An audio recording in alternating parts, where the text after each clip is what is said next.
और अब एक खास बात, आरजे रमझाझर के दर्शकों से निवेदन है, ताबड़तोड़ बेबाक व बेझिझक खबर देखने व जानने के लिए आज ही चैनल को सब्सक्राइब करें। लाल कलर का बटन सब्सक्राइब बटन है, उसे दबाते ही बेल आइकन आ जाएगा, उसे क्लिक करके ऑल ऑप्शन सेलेक्ट कर दें, जिससे सबसे पहले हमारे द्वारा डाले गए वीडियो आपके पास पहुंचेंगे और आप निर्बाध तरीके से इस चैनल के माध्यम से सारे खबर सबसे पहले देख सकते हैं। नमस्कार।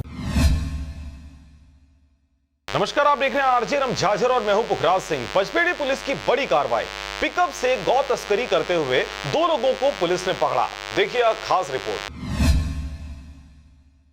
गौ तस्करों को पचपेड़ी पुलिस ने पकड़ा। कई दिनों से मिल रही थी गौ तस्करी की सूचना। जोंधरा से मस्तूरी की ओर ले जा रहे थे। पिकअप में 10 मवेशियों को ले जा रहे थे भूचड़ खाने। मुखबिर से मिली थी सूचना। गोड़खामी मोड़ के पास पकड़े गए तस्कर। पचपेड़ी थाना का है मामला। पशु क्रूरता अधिनियम के तहत की गई कार्रवाई। पूरा मामला पचपेड़ी थाना का है, जहां कई दिनों से गौ तस्करी की सूचना मिल रही थी। आज मुखबिर से सूचना मिली कि एक सफेद रंग के पिकअप में जोंधरा से मस्तूरी की ओर मवेशियों को ले जाया जा रहा है।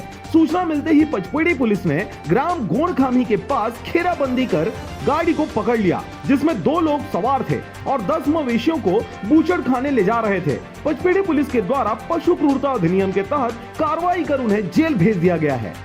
कल दिनांक 14/7/2021 को सूचना मिला था, जरिया मुझे सूचना मिला था कि जोंधरा से पचपेड़ी की ओर अवैध रूप से पशु तस्करी किया जा रहा है।